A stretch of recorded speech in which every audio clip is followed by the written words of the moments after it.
नमस्कार मित्रांनो, तर आपण ऐकत आहोत मेलुहाचे मृत्युंजय हे पुस्तक. या पुस्तकाचे लेखक आहेत अमिश त्रिपाठी. मागील व्हिडिओमध्ये आपण प्रकरण क्रमांक 5 पाहिला. या व्हिडिओमध्ये आपण प्रकरण क्रमांक 6 विकर्मा दुर्दैवाचा फेरा हे प्रकरण पाहू. चला तर मित्रांनो, आपण सुरू करू प्रकरण क्रमांक 6. नंदीला जिथे थांबायला सांगितले होते तिथेच काही अंतर राखून तो बागेत थांबला होता. त्याच वेळी शिव कुंपणा पलीकडच्या नृत्यशाळेजवळ गेला. शांत असलेले नृत्याचे व्यासपीठ पाहूनच नंदीच्या लक्षात आले होते की तिथे त्याच्या प्रभूला कोणीही भेटणार नव्हते. पण तरीही शिवाच्या मनात आशा होती, त्यामुळे तो सतीची वाट पाहत होता. जवळजवळ तासभर वाट पाहिल्यावर शिवाच्या लक्षात आले होते की आता तिथे कोणीही येणार नव्हते. त्या दिवशी नृत्याचे प्रशिक्षण बहुधा नव्हते. तो खूपच निराश झाला आणि शांतपणे नंदीकडे परत आला. प्रभू, तुम्हाला ज्यांना भेटायचं आहे त्यांना शोधण्यासाठी मी तुम्हाला मदत करू शकतो का? नंदीने विचारले. नाही नंदी, ती गोष्ट विसरून जा. विषय बदलण्याच्या हेतूने नंदी म्हणाला. प्रभू, तुम्हाला नक्कीच भूक लागली असेल. आपण विश्रामगृहात परत जाऊन काही खाऊया का? नको, मला हे शहर आणखी थोडंफार बघायचं आहे, शिव म्हणाला. शहरात फिरताना तरी नशिबाला आपली दया येईल आणि आपल्याला कुठेतरी सती भेटेल, एवढाच हेतू शिवाच्या मनात होता. रजत चौथऱ्यावरच्या एखाद्या उपहारगृहात आपण जाऊया का? त्याने विचारले. ते खूपच छान होईल, नंदी हसत म्हणाला. त्याला राजविश्रामगृहात दिले जाणारे शुद्ध शाकाहारी ब्राह्मणी पद्धतीचे भोजन नाहीतरी आवडतच नव्हते. क्षत्रिय खानावळीतून वाढले जाणारे मांसाहारी भोजन त्याला हवेच होते. त्याला त्या आमिष अन्नाची सतत आठवण येत होती. बोल, हे काय आहे पार्वतेश्वर? दक्षाने विचारले. महाराज, मी तुमची एवढ्या तातडीने भेट मागितली त्याबद्दल मला माफ करा, पण मला एक अस्वस्थ करणारी बातमी समजली आहे. मला ती तुम्हाला खासगीत सांगायची आहे, पार्वतेश्वर म्हणाला. ठीक आहे, काय आहे ती बातमी? शिवाचा त्रास होऊ लागला आहे. तुला नीलकंठाच्या विरोधात असं काय सापडलं आहे? नाराजीने दक्ष गुरगुरल्यासारखा बोलला. त्याच्या डोळ्यातून त्याची नाराजी चांगलीच व्यक्त होत होती. नीलकंठ आपल्याला वाचविण्यासाठीच अवतरला आहे यावर तू विश्वास का ठेवू शकत नाहीस? मी आता जे काही सांगणार आहे त्याच्या शिवाविषयीच्या माझ्या दृष्टिकोनाशी तीळ मात्र संबंध नाही महाराज. तुम्ही कृपा करून माझ्याकडची बातमी ऐकून तर घ्या. काल चंद्रध्वजानं शिवाला बागेत पाहिलं. चंद्रध्वज इथं आधीच आला आहे? होय महाराज, तुमच्या बरोबरची त्याची बैठक परवा निश्चित करण्यात आली आहे. ते जाऊ दे, चंद्रध्वजानं काय पाहिलं ते सांग. त्यालाही निळकंठाच्या प्रेमाचं भरता आलेलं आहे. त्यामुळे मला वाटतं की त्यानं सांगितलेली गोष्ट पूर्वग्रहदूषित आहे, असं आपण मानण्याची गरज नाही. ठीक आहे, माझा तुझ्यावर विश्वास आहे, पण त्याला निळकंठ काय करताना आढळला? त्याला शिव बागेत नृत्य करताना आढळला, पार्वतेश्वराने उत्तर दिले. मग नृत्यावर बंदी घालणारा कुठला कायदा नियम आहे का? निदान मला तरी तसा नियम माहिती नाही, म्हणून विचारतो. कृपा करून माझं पूर्ण म्हणणं ऐकून घ्या महाराज. तो नृत्य करत होता आणि सती अत्यंत लक्षपूर्वक त्याचं नृत्य पाहत होती. आता दक्षाला त्यात स्वारस्य वाटू लागले. थोडा पुढे झुकून त्याने पार्वतेश्वराला विचारले, आणि मग? सतीचे वागणे अत्यंत योग्य होतं. शिवानं तिच्याशी थोडं जास्त सलगीपूर्ण बोलणं सुरू केल्यावर ती तिथून निघून गेली. पण ज्यावेळी सती निघून गेली तेव्हा शिव काहीतरी पुटपुटत होता आणि नेमकं ते चंद्रध्वजानं ऐकलं. ठीक आहे, तो काय पुटपुटत होता? तो पुटपुटत होता की हे पवित्र तळ्यात तिला प्राप्त करून घेण्यासाठी तू मला मदत कर, त्यानंतर मी तुझ्याकडे पुन्हा कधीही काहीही मागणार नाही. दक्ष खूपच आनंदित झाला होता. म्हणजे निळकंठाचं माझ्या मुलीवर प्रेम जळलंय असं तुला म्हणायचं आहे का? त्याने हर्षोल्लासित होत विचारले. महाराज, या देशाचे कायदे तुम्हाला नजरेआड करता येणार नाहीत, भयचकित झालेल्या पार्वतेश्वराने म्हटले. तुम्हाला माहिती आहे की सतीचा विवाह होऊ शकत नाही. जर निळकंठानं सतीशी विवाह करण्याचा निर्णय घेतला असेल तर पृथ्वीवरचा कोणताही कायदा त्याला आडकाठी करू शकत नाही. महाराज, मला क्षमा करा, पण कायद्यापेक्षा कोणीही मोठा नाही, या पायावरच आपली संपूर्ण संस्कृती उभी आहे. आपण आता जे कोणी आहोत ते या नियमामुळेच बनलो आहोत. त्यामुळेच आपण चंद्रवंशी आणि नाग लोकांपेक्षा श्रेष्ठ ठरलो आहोत. राजा राम सुद्धा कायद्यापेक्षा मोठा नाही. मग हा कालचा रानटी माणूस एवढा महान कधीपासून झाला? त्याला एवढं महत्व का द्यायचं? सतीनं आनंदात राहावं असं तुला वाटत नाही का? दक्षाने विचारले. काही कारणानं तिला पार्वतीही म्हटलं जातं. तुला ते कारण माहिती आहे. ती तुझी मानसकन्या आहे. तिला तिचा आनंद पुन्हा मिळावा असं तुला वाटत नाही का? मला स्वतःला मुलगी नसली तरी सतीवर माझं जीवापाड प्रेम आहे महाराज, पार्वतेश्वर म्हणाला. त्यावेळी त्याच्या नजरेत क्वचितच दिसणारा भावनांचा कल्लोळ दिसत होता. मी तिच्यासाठी काहीही करू शकतो, फक्त कायदा मोडू शकत नाही. तुझ्यात आणि माझ्यात हाच फरक आहे. सतीच्या सुखासाठी कोणताही कायदा मोडायला मी मागे पुढे पाहणार नाही. ती माझी मुलगी आहे. माझ्या रक्तामांसांनी ती बनलेली आहे. आधीच तिनं खूप यातना भोगलेल्या आहेत. मला जर तिला आनंद बनविण्याचा एखादा मार्ग सापडला तर मी तिला निश्चितच आनंदी बनवेन. त्याचे परिणाम काही झाले तरी मला त्याची पर्वा नाही, दक्ष म्हणाला. रजत व्यासपीठावरच्या मुख्य मंडळीसमोर असलेल्या पागेत नंदी आणि शिव यांनी आपापले घोडे बांधले. नंदी शिवाच्या पुढे चालत होता. त्याने शिवाला त्याच्या एका आवडत्या खानावळीत नेले. आत शिजत असलेल्या मांसाचा सुंदर वास बाहेरपर्यंत दरवळत होता. 2 दिवस आमिष आहार न केलेल्या नंदीच्या तोंडाला त्यामुळे पाणी सुटले. मात्र त्या खानावळीच्या मालकाने शिवाला आत येण्यास मनाई केली. हे बंधू, काय झालं? नंदीने विचारले. बंधूंनो, मला माफ करा, पण यावेळी मी धार्मिक शपथांचं पालन करतो आहे, त्या खानावळीच्या मालकाने विनम्रपणे सांगितले. त्याने आपल्या गळ्यात घातलेली माळ त्यांना दाखविली. आणि तुम्हाला माहितीच आहे की या शपथेपैकी एका शपथेनुसार अशा प्रकारे धार्मिक शपथ पाळणाऱ्या कोणालाही मी सामिष भोजन वाढू शकत नाही. नंदीला खूपच आश्चर्य वाटले. तो म्हणाला, पण आमच्यापैकी कोणी धार्मिक शपथ? त्याचे वाक्य पूर्ण होण्याआधी शिवाच्या गळ्याभोवती बांधलेल्या टाळेकडे त्या मालकाने बोट दाखवले होते. नंदीने मुकाट्याने मान हलवली आणि तो शिवाला घेऊन त्या खानावळीतून बाहेर पडला. प्रभू, हा धार्मिक शपथ पाळण्याचा वार्षिक कालखंड आहे, नंदीने स्पष्टीकरण दिले. तुम्ही एका बाजूला थांबून प्रतीक्षा का करत नाहीत? उजव्या बाजूला काही चांगल्या खानावळी आहेत. धार्मिक शपथ न घेतलेले कोणी मालक आहे का? ते मी फक्त जाऊन बघून येतो. शिवाने संमतीदर्शक मान डोलवली. नंदी लगबगीने गेला. शिव रस्त्यावर तिकडे इकडे पाहत होता. तो गर्दीने भरलेल्या मंडईचा भाग होता. तिथेच बऱ्याच खानावळीही होत्या. शिवाय दुकानांची सलग रांगही होती. एवढ्या मोठ्या प्रमाणावर गर्दी असून आणि एवढा प्रचंड व्यापार सुरू असूनही कुठेही गडबड गोंधळ नव्हता, गोंगाट नव्हता. कोणताही दुकानदार आपल्या दुकानातून बाहेर येऊन ग्राहकांना आकर्षित करण्यासाठी ओरडत नव्हता की मालाची जाहिरात करत नव्हता. ग्राहक सौम्यपणे बोलत होते. त्यांचे वागणे चुकूनही उद्धटपणाकडे झुकत नव्हते. अगदी दरासाठी घासाघाशी करत असतानाही त्यांचा तोल ढळत नव्हता. हे सुसंस्कृत सभ्य वेडे आमच्या डोंगराळ भागातील बाजारात व्यापार करू शकणार नाहीत. शिवाच्या मनात विचार आला. मेलुहाच्या लोकांच्या या आगळ्या-वेगळ्या पद्धतीने शिव चक्रावून गेला होता. तो आपल्याच विचारांच्या तंद्रीत हरवला होता. त्यामुळे शहरातून मोठमोठ्या दिल्या जाणाऱ्या दवंडीकडे त्याचे लक्षच नव्हते. तो दवंडीवाला त्याच्या अगदी पाठीमागे आल्यावरच त्याच्याकडे लक्ष गेले. तो सांगत होता, विक्रमा स्त्रियांची मिरवणूक येत आहे, कृपा करून बाजूला सरका. आश्चर्यचकित झालेला शिव बाजूला वळला. त्यावेळी त्याला मेलुहाचा एक उंचापुरा नागरिक त्याच्याकडेच पाहत असल्याचे दिसले. तुम्ही एका बाजूला सरकाल का महाशय? विक्रमा स्त्रियांची मिरवणूक रस्त्यानं जाणार आहे. त्या प्रार्थनेसाठी निघाल्या आहेत, तो म्हणाला. त्या दवंडीवाल्याचा आवाज अतिथ्यशील होता. शिव कोणत्याही दिव्या स्वप्नात रमलेला नव्हता. तो दवंडीवाला शिवाला सरकून जागा देण्याचा हुकूम देत नव्हता. तो त्याला फक्त सांगत होता. शिवाने मागे सरकून त्याला मिरवणुकीला जाण्यासाठी जागा करून दिली. तेवढ्यात नंदीने त्याच्या दंडाला हळूवार स्पर्श केला. महाराज, मला एक चांगली खानावळ सापडली आहे, आनंदित झालेल्या नंदीने शिवाला सांगितले. ती ही माझ्या आवडत्या खानावळींपैकी एक आहे. त्याच्याकडे आणखी किमान तासभर तरी स्वयंपाकाचं काम सुरू राहणार आहे. आपल्याला भरपूर जेवता येईल.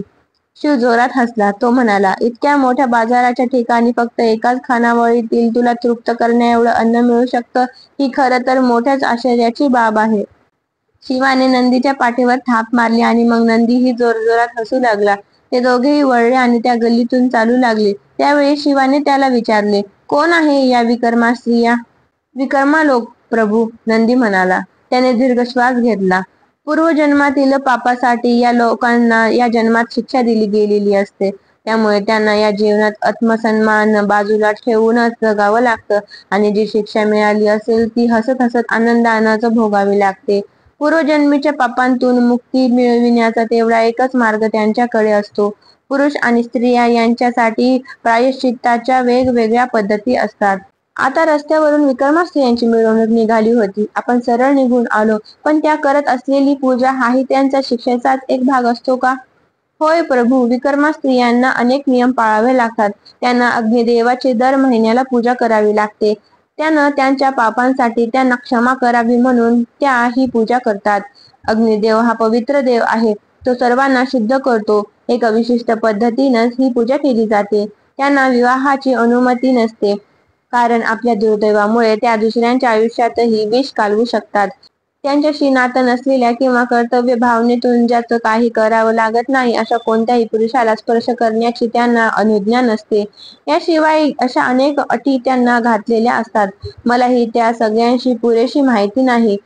तुम्हाला यात स्वारस्य असेल तर नंतर आपण अग्निदेवेच्या मंदिरात एखाद्या पंडिताची भेट घेऊन त्याच्याकडून अधिक माहिती मिळवूया.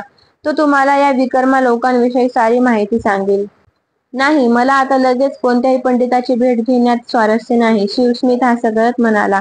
तो मला गोंधळात पाडणाऱ्या आणि अत्यंत गुंतागुंतीच्या तत्वज्ञानाचे धडे देऊन माझा दिवस कंटाळवाणा करून टाकेल. पण मला एक गोष्ट सांग, विकर्मा लोकांनी त्यांच्या पूर्वायुष्यात पाप केल्याचं कोण ठरवतं? त्यांची स्वतःची कर्म प्रभू, नंदी म्हणाला.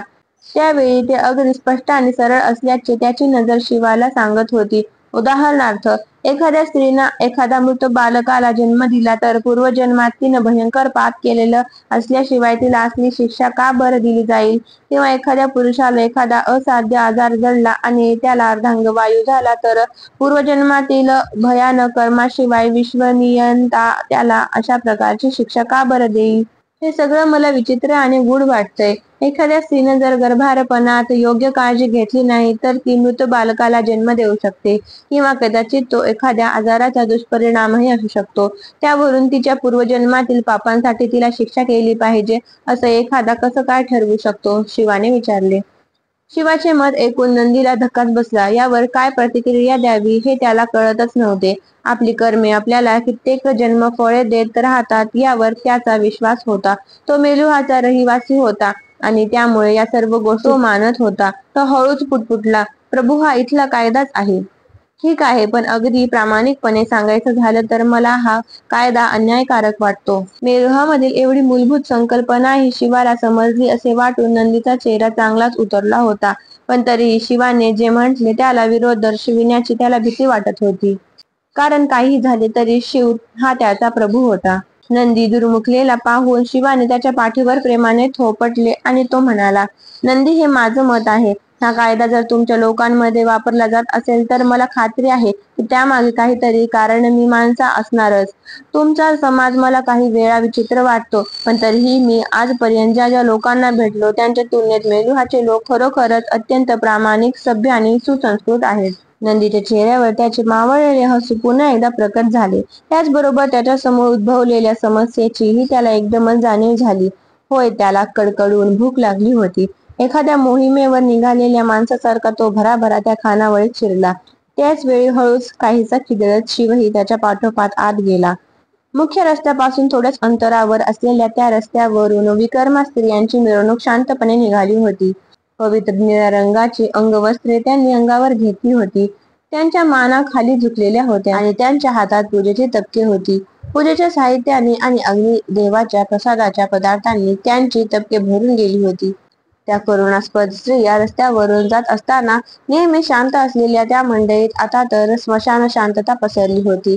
त्या मिरवणुकीच्या मध्यभागी अंगवस्त्रांनी डोक्यापासून पायापर्यंत अशी नखशिकांत अंगवस्त्रात लपेटली गेलेली आणि हातात पूजेचे तबक असलेली सती होती.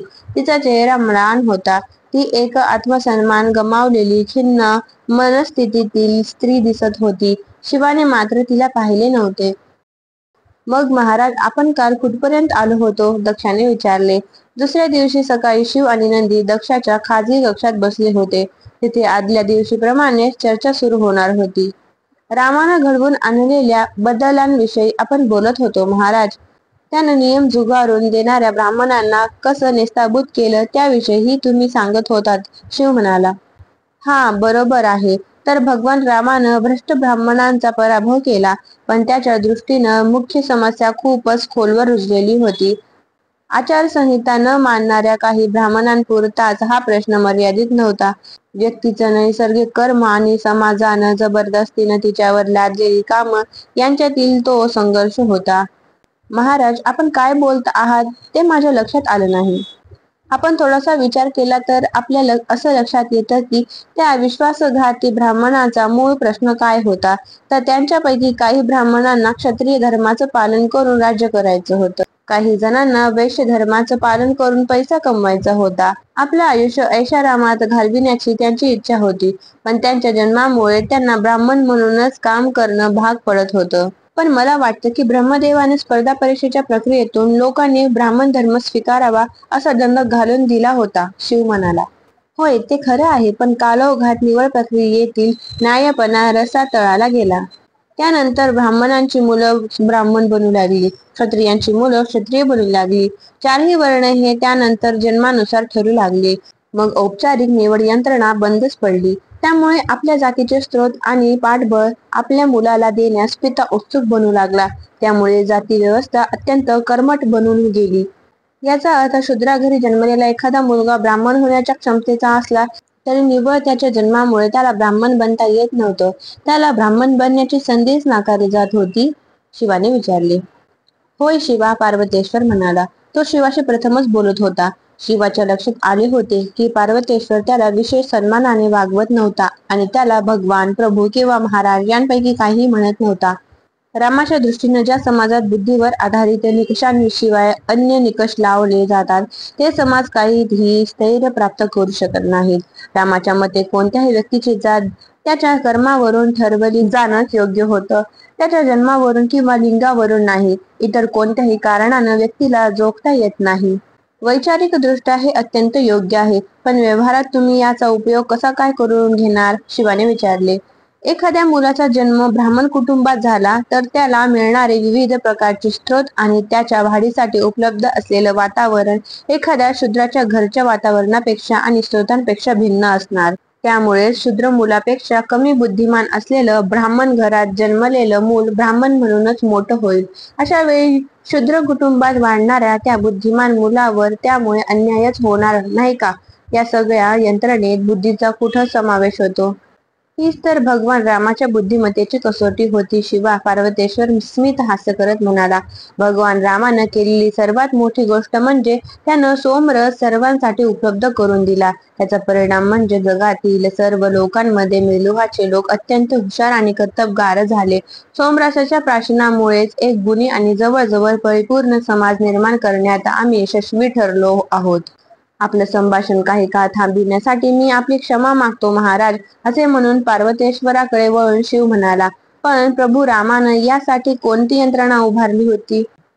ती एक अत्यंत साधी सोपी यंत्रणा होती. व्यक्तीची क्षमता आणि कर्म यावरून व्यक्तीची जात ठरवणारा समाज हाच श्रेष्ठ समाज हे सर्वसामान्य आहे. इतर कोणत्याही घटकावरून व्यक्तीचं श्रेष्ठत्व सिद्ध होत नाही, त्यामुळे ते मान्यही केलं जात नाही. रामानं यासाठी एक यंत्रणा निर्माण केली. मेलुहामध्ये जन्मलेली सर्व मुलं सम्राट सक्तीनं दत्तक घेतो. हे सर्व पद्धतशीरपणे व्हावं यासाठी दक्षिणेकडे मैका हे रुग्णालयाचं शहर वसवण्यात आलं. हे शहर नर्मदा नदीच्या उत्तरेला आहे. सर्वच गर्भवती स्त्रियांना प्रसूतीसाठी त्या शहरात जावं लागतं. या शहरात फक्त गर्भवतींनाच प्रवेश दिला जातो, इतर कोणालाही नाही. इतर कोणालाही नाही? मग अशा स्त्रियांचे पती पालक यांचं काय? शिवाने विचारले. फक्त काही लोकांशिवाय या नियमाला कोणीही अपवाद नाही. सुमारे 300 वर्षापूर्वी या अपवादाला सार्वमताच्या माध्यमातून मान्यता मिळाली होती. उच्चकुलीन स्त्रियांचे पती आणि पालकांना फक्त तिथं प्रवेश दिला जातो, पार्वतेश्वराने सांगितले. भगवान रामाने घालून दिलेल्या चोख यंत्रणेत 300 वर्षापूर्वी करण्यात आलेला हा भ्रष्टाचारी प्रकार त्याला बिलकुल आवडलेला नव्हता. ते त्याच्या संतप्त आवाजावरून अगदी स्पष्टपणे समजत होते. मग मैकामध्ये या गर्भवतींची काळजी कोण घेतं?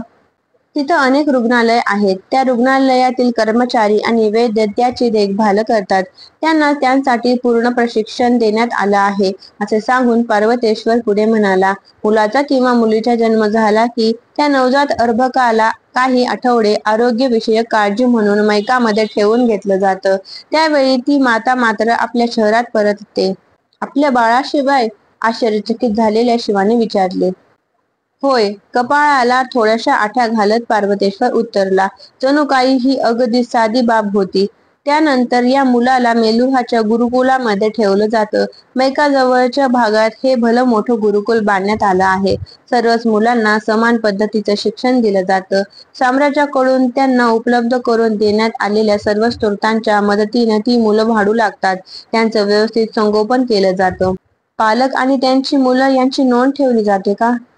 अर्थातच ती नोंद ते ठेवतात, पण या नोंदी जवळजवळ पूर्णपणे गुप्त असतात आणि त्या फक्त नोंदणी करणाऱ्या कर्मचाऱ्याकडेच उपलब्ध असतात, पार्वतेश्वराने सांगितले. याचा अर्थ गुरुकुलातील अन्य कर्मचारी, गुरु किंवा मेलुहातील अन्य कोणालाही ते मूल जन्मानं कोण आहे ते समजत नाही. मेलुहाच्या या सामूहिक संगोपनाच्या प्रणाली मागचे कारण शोधून काढत शिव म्हणाला, म्हणजेच ते मूल ब्राह्मणाकडे जन्मलं आहे की शूद्राकडे याच्याशी तिथल्या कोणालाही काहीच देणं घेणं नसतं. प्रत्येकाला गुरुकुलात समान वागणूक दिली जाते. होय, पार्वतेश्वर स्मित हास्य करत म्हणाला. त्याला या यंत्रणेचा अभिमान वाटत असल्याचे स्पष्ट दिसत होते. सर्व किशोरवयीन मुलांना सोमरस दिला जातो, त्यामुळे प्रत्येक मुलाला पुढे जाण्याची समान संधी मिळालेली असते. 15व्या वर्षापर्यंत ते सज्ञान होतात. त्यानंतर त्या सर्वांची एक परीक्षा घेतली जाते. या परीक्षेच्या निकालावरून त्यांचा वर्ण ठरतो. त्यावरूनच ते मूल ब्राह्मण, क्षत्रिय, वैश्य आणि शूद्र यांपैकी कोणत्या तरी एका वर्णात दाखल होतं. कणखला त्याला थांबवत मध्ये सांगू लागली. त्यानंतर प्रत्येक मुलाला जातीनिहाय कर्माचं शिक्षण वर्षभर दिलं जातं. ते आपापल्या वर्णाचे रंगीत पट्टे किंवा कडी हातात घालू लागतात. ब्राह्मणांना पांढरी, क्षत्रियांना लाल, वैश्यांना हिरवी आणि शूद्रांना काळी कडी घालावीच लागतात. त्यानंतर आपापल्या वर्णाच्या शाळेत त्यांना पाठवलं जातं. तिथं त्यांना आपापल्या वर्णाचं संपूर्ण शिक्षण दिलं जातं. असं म्हणून तुमच्या जाती व्यवस्थेला वर्णव्यवस्था म्हटलं जातं तर? वर्ण म्हणजे रंग, बरोबर आहे ना? शिवाने विचारले. होय भगवान, कणखलाने स्मित हास्य करत सांगितले. तुमची निरीक्षण शक्ती खूपच चांगली आहे. कणखलाकडे नाराजीचा दृष्टिक्षेप टाकत पार्वतेश्वर तिरस्कारपणे म्हणाला, होय, पण याविषयीचा निष्कर्ष काढणं खूपच अवघड आहे. त्याच्या या कुस्तीतपणाकडे दुर्लक्ष करून शिवाने विचारले, त्यानंतर पुढे काय केलं जातं? ज्यावेळी मुलं 16 वर्षाची होतात त्यावेळी पालकत्वासाठी अर्ज केलेल्या त्यांच्या वर्णाच्या पालकांपैकी एका दाम्पत्याकडे त्यांना सुपूर्द केलं जातं. या पालकांकडे ते मूल वाढतं. ते त्याला आपल्या मुलाप्रमाणेच वाढवतात. मग समाज परिपूर्ण बनतो. समाजाच्या या परिपूर्णतेच्या प्रभावामुळे शिवाचे मन भरून आले. तो चांगलाच प्रभावित झाला होता. आपल्या स्वतःच्या क्षमतेनुसार प्रत्येकाला समाजात त्याचं स्थान दिलं जातं. या यंत्रणेचा सक्षमपणा आणि न्याय्यता अत्यंत वाखाणण्याजोगीच आहे. तो पुढे म्हणाला, भगवान, पण कालौघात आम्हाला असं आढळून आलं आहे की समाजातील उच्चवर्णीयांची संख्या वाढती आहे. दक्षाने मध्येच हस्तक्षेप करत सांगितले. याचा अर्थच असा आहे की जगातील प्रत्येक व्यक्तीकडे आपली प्रगती करून घेण्याची क्षमता आहे. त्याच्यासाठी प्रत्येक मुलाला प्रगतीची समान संधी मात्र मिळण्याची खरी आवश्यकता आहे. मग कनिष्ठ जातीचे लोकही यासाठी श्रीरामावर प्रेम करत असतील, शिव म्हणाला. रामानं त्यांना खरोखरच प्रगतीची चांगली संधी दिली. होय, तेही त्याच्यावर खूप प्रेम करतात. तेच तर त्याचे सच्चे अनुयायी आहेत. जय श्रीराम. पण मला वाटतं या यंत्रणेमुळे बहुतांश माता मात्र खुश नसाव्यात. जन्म झाल्याबरोबर आपलं मूल देऊन टाकायचं आणि त्यानंतर त्याच्या पुनर्भेटीची आशाही नाही, अशा परिस्थितीत कोणतीही स्त्री दुःखीच होईल असं मला वाटतं. होय, पण व्यापक जनहितासाठी ते करावंच लागतं, पार्वतेश्वर म्हणाला. हा काय मूर्खपणाचा प्रश्न आहे असा विचार त्याच्या मनात आल्याचे त्याच्या बोलण्याच्या सुरातून स्पष्ट कळत होते. याशिवाय ज्या मातेला मूल हवं असेल ती त्यासाठी अर्ज करू शकते. तिचं सामाजिक स्थान आणि तिची स्वप्न यांचा विचार करून तिला सुयोग्य मूल दिलंही जातं. आपलं मूल आपल्या अपेक्षेनुसार नसणं यापेक्षा कोणत्याही मातेसाठी अधिक दुःखाची बाब कोणतीच नसते. पार्वतेश्वराच्या या स्पष्टीकरणावर शिवाच्या कपाळाला आठ्या पडल्या, पण त्याने तो वादाचा मुद्दा तिथे सोडून दिला. मला असं वाटतं की ब्राह्मणांसारखे उच्चवर्णीय लोक श्रीरामाच्या या यंत्रणेमुळे नाराज असतील, कारण काहीही झालं तरी सत्तेवरची त्यांची पकड यामुळे ढिली होते, शिव म्हणाला. होय, दक्ष म्हणाला. श्रीरामाच्या या क्रांतिकारक निर्णयाला कित्येक ब्राह्मणांनी विरोधच केला होता. फक्त ब्राह्मणच नव्हे तर कित्येक क्षत्रियांचा आणि वैश्यांचाही या धोरणाला विरोध होता. भगवान रामाला त्यांना पराभूत करण्यासाठी खूप मोठं युद्ध करावं लागलं. त्यांतून जे जगले, वाचले किंवा शरण आले तेच हे आजचे चंद्रवंशी आहेत. याचा अर्थ तुमच्यातील मतभेद हे एवढ्या प्राचीन काळापासूनचे आहेत. होय, दक्ष म्हणाला. चंद्रवंशी लोक भ्रष्ट आणि घृणास्पद आहेत. त्यांच्याकडे कोणताही नैतिकता नाही, तत्व नाही, नीती मूल्य नाहीत. आमच्या सगळ्या समस्यांचं मूळ तेच आहे. आमच्यापैकी काही जणांना तर वाटतं की भगवान श्रीराम त्यांच्याशी खूपच दयाळूपणे वागले. त्यांनी चंद्रवंशीयाचा सर्वनाश करायला हवा होता, पण त्यांनी त्यांना माफ केलं आणि जगू दिलं. उलट पक्षी अयोध्या या रामाच्या जन्मभूमीवर आम्हाला चंद्रवंशीयाचं राज्य सुरू असल्याचं पाहावं लागतंय. या माहितीवर शिव काहीतरी बोलणार होता, तेवढ्यात प्रहाराची घंटा वाजली. प्रत्येकानेच लगेच प्रार्थना करून नूतन प्रहाराचे स्वागत केले. शिवाने चटकन खिडकीतून बाहेर पाहिले. तो कसल्या तरी अपेक्षेने बाहेर पाहत होता, हे त्याच्या चेहऱ्यावरून स्पष्ट दिसत होते. शिवाच्या चेहऱ्यावरील भाव पाहून दक्षाने स्मित हास्य केले. आपण आता जेवणासाठी निघणार आहोत प्रभू, पण तुम्हाला जर दुसरीकडे जायचं असेल तर माझी त्याला काहीच हरकत नाही. आपण पुन्हा उद्या भेटू शकतो, तो म्हणाला. पार्वतेश्वराने रागाने आणि असहमतीदर्शक नजरेने दक्षाकडे पाहिले. दक्ष काय करत होता हे त्याला समजले होते. ते खूपच छान होईल महाराज, शिव हसत म्हणाला. माझा चेहरा एवढा बोलका आहे का? होय भगवान, पण ती तुम्हाला मिळालेली देणगीच आहे. प्रामाणिकपणाशिवाय मेलुहात इतर कोणत्याही गोष्टीला अधिक महत्त्व दिलं जात नाही. प्रभू, तुम्ही आता आपल्या त्या पूर्वनियोजित भेटीसाठी निघत का नाही? उद्या सकाळी आपण पुन्हा इथंच भेटू, दक्षाने हसत हसत सांगितले. त्याचे मनापासून आभार मानून नंदीसह शिव त्या खोलीतून बाहेर पडला. अति उत्सुकतेबरोबरच भीती किंवा निराशा अशा संमिश्र भावना मनात बाळगत शिव त्या झुडपांच्या कुंपणापर्यंत पोहोचला. बागेतून ढोल वादनाचा आवाज येत असल्याचे पाहून त्याच्या अंगात वीज संचारल्यासारखे झाले. त्याने नंदीला विश्रामगृहात भोजन करण्यासाठी पाठवून दिले. त्यावेळी त्याला तिथे एकटे असण्याचीच गरज वाटत होती. त्याने एक दीर्घ श्वास घेतला आणि तो झुडपापलीकडे गेला. समोरच सती नृत्य करत होती. तिच्या नृत्यावर गुरुजी आणि कृतिका बारकाईने नजर ठेवून होते. तुला पुन्हा पाहून खूपच आनंद झाला शिवा, गुरुजी म्हणाले. त्यांनी त्याला उठून औपचारिकपणे प्रणाम केला.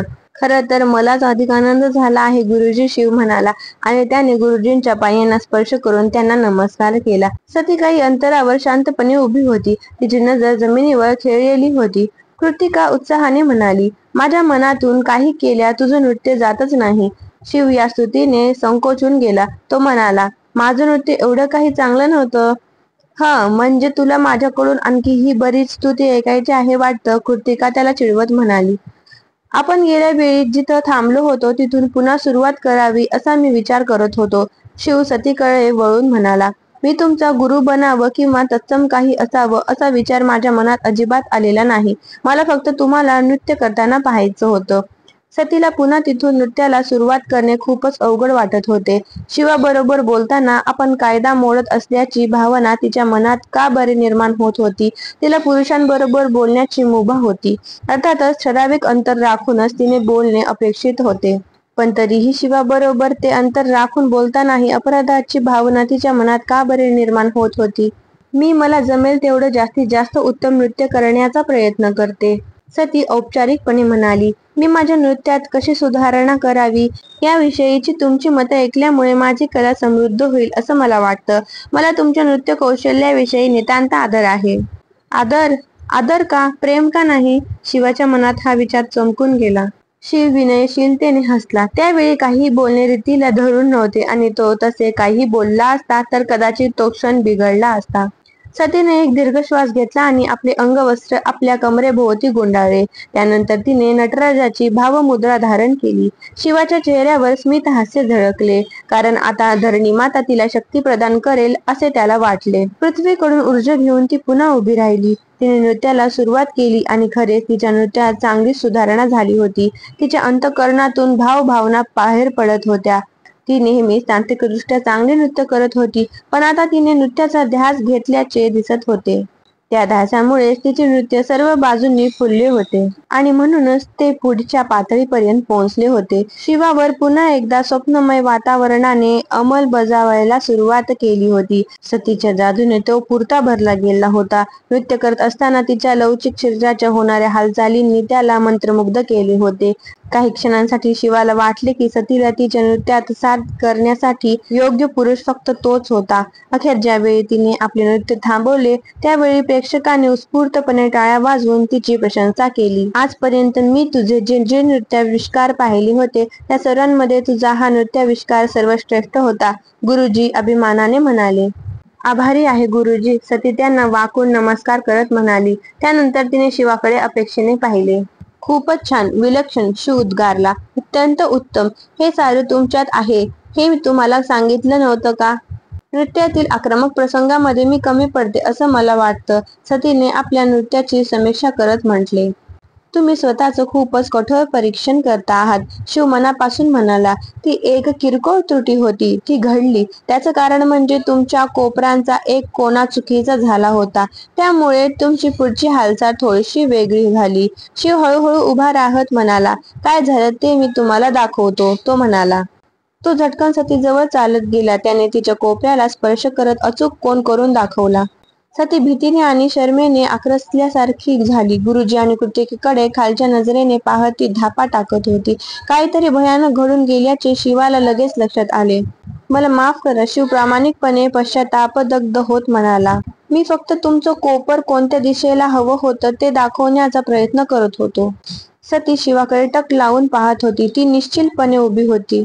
सर्वप्रथम गुरुजी भानावर आले. शिवाने शुद्धीकरण करून घेतलं पाहिजे हे त्यांच्या चटकन लक्षात आले. शिवा, तुझ्या पंडिताकडे जा आणि तुला शुद्धीकरणाची आवश्यकता असल्याचं त्याला सांग. दिवस मावळण्याच्या आत जा, ते म्हणाले. काय शुद्धीकरण म्हणजे काय? ते मी करून घेण्याची काय गरज आहे? शिवाने अचंब्याने विचारले. कृपा करून शुद्धीकरण करून घ्या शिवा, सती म्हणाली. त्यावेळी तिच्या अभिमानी डोळ्यांतून अश्रुधारा वाहत होत्या. जर तुम्हाला काही झालं तर मी मला कधीच क्षमा करू शकणार नाही, ती म्हणाली. मला काहीही होणार नाही. हे बघा, मी तुम्हाला स्पर्श करून कोणता कायदा मोडला असेल तर मी खरोखरच तुमची क्षमा मागतो. मी तसं पुन्हा करणार नाही. या गोष्टीचं उगाचच अवडंबर माजवू नका. हे अवडंबरच आहे, सती ओरडली. सतीच्या आवाजातील हिंस्त्रपणाने शिवाचाही तोल सुटला होता. एका छोट्याशा कृतीसाठी हे लोक एवढे अकांड तांडव का करत आहेत? त्याने स्वतःलाच प्रश्न विचारला. कृतिका सती जवळ आली. तिने तिला स्पर्श न करण्याची व्यवस्थित काळजी घेतली आणि ती तिला म्हणाली. आपल्याला घरी परतलं पाहिजे राजकुमारी. नाही नाही, कृपा करून थांबा. मी तुम्हाला स्पर्श करणार नाही. मी तुम्हाला तसं वचन देतो, शिवाने विनवणी केली. निराश हताश होत सतीने त्याच्याकडे पाहिले. ती वळली आणि कृतिका व गुरुजी यांच्या बरोबर चालू लागली. कुंपणाच्या कडेजवळ पोहोचल्यावर तिने त्याच्याकडे वळून पाहिले आणि ती म्हणाली. रात्र पडण्याआधी कृपा करून तुमचं शुद्धीकरण करून घ्या. जा, कृपा करा. शिवाच्या चेहऱ्यावरचे बंडाचे आणि काही न समजल्याचे भाव पाहून गुरुजींनी त्याला पुन्हा एकदा सल्ला दिला. तिचं म्हणणं ऐक शिवा, ती तुझ्या भल्यासाठीच बोलते आहे. हा काय मूर्खपणा आहे? शिव स्वतःशीच पुटपुटला. त्याने त्याच्या म्हणण्याचा अर्थ लावण्याचा खूप प्रयत्न केला, पण त्याला काहीच अर्थ लागला नाही. अखेर निमूटपणे त्याने त्याच्या म्हणण्याचा शांतपणे विचार करण्याचे ठरवले. त्याने शुद्धीकरण करून घेतले नाही. तो आपल्या राजेशाही विश्रामगृहातील खोलीतील पलंगावर झोपला होता. शुद्धीकरण समारंभ म्हणजे काय असते याचा शोध घेण्याचा त्याने प्रयत्न केला नव्हता. त्याला त्या कशाचीच फिकीर नव्हती. तो विचार करत होता. सतीला स्पर्श केल्यामुळे शुद्धीकरण करून घेण्याची मला गरजच काय? शक्य तितक्या सर्व मार्गांनी तिला स्पर्श करतच मला माझं उर्वरित आयुष्य घालविण्याची इच्छा आहे. त्यासाठीच मी प्रयत्न करतो आहे. मग मी रोजच शुद्धीकरण करून घेणार आहे का? हा निव्वळ वेडेपणा आहे. त्यानंतर शिवाच्या मनात एक त्रासदायक विचार शिरला. हे माझ्यामुळे असेल का? माझ्या जातीविषयी ते अज्ञतज्ञ असल्यामुळे ते असे बोलले असतील का? माझ्या जातीचा पत्ता नसल्यामुळे मी सतीला स्पर्श करू शकत नाही का? मी त्यांच्या तुलनेत कनिष्ठ प्रकारचा आणि रानटी समजला जातो म्हणून? नाही, असं असणं शक्यच नाही. शिव स्वतःशीच पुटपुटला. सती असा विचार करू शकत नाही. ती एक चांगली स्त्री आहे. पण हेच सत्य असेल तर काय? कदाचित मी नीळकंठ आहे हे तिला समजलं तर? तर मित्रांनो, प्रकरण क्रमांक 6 येथे संपूर्ण झाले आहे. पुढील प्रकरणासाठी माझ्या चॅनलला सबस्क्राईब करा आणि क्रमांकानुसार प्रकरण ऐकण्यासाठी चॅनलवरील मेलुहाचे मृत्युंजय या प्लेलिस्टला भेट द्या. धन्यवाद.